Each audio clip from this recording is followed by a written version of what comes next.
और उस विशाल देश में राजस्थान एक महत्वपूर्ण प्रदेश है, जिसका जो इतिहास है, उन निवासियों का इतिहास है, इसके बारे में बहुत सारी बातें जानकारी के तौर पर उपलब्ध होती है।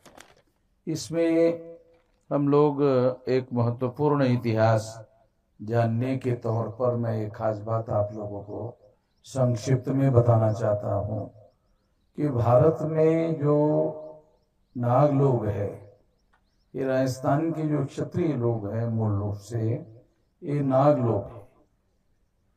और क्षत्रिय लोगों को ये जानकारी होना जरूरी है कि यही वो नाग लोग थे जिनके अंदर सम्राट मौर्य जैसे सम्राट हुए हैं, और इनका राज आज पाकिस्तान और अफगानिस्तान तक के बॉर्डर तक फैला हुआ था।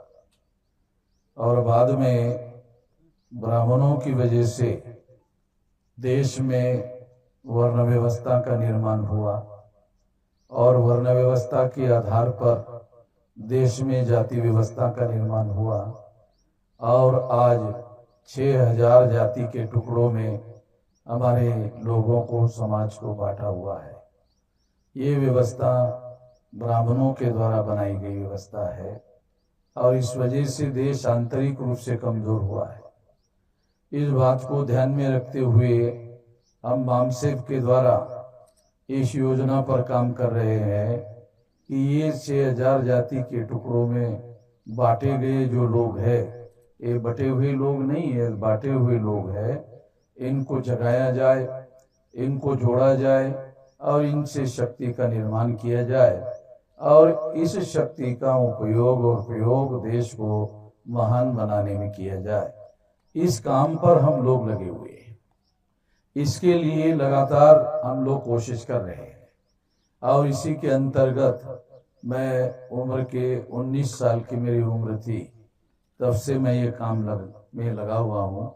अभी मेरी उम्र 67 साल है, तो लगभग 50 साल हो रहे हैं।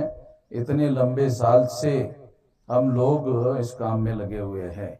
मुझे जब इसका राष्ट्रीय अध्यक्ष बनाया गया तो 13 स्टेट में 140 जिलों में बामसेफ संगठन था, और जब मुझे राष्ट्रीय अध्यक्ष बनाया गया उसके बाद मेरी प्रयास के द्वारा मैंने जो प्रयास किया उसके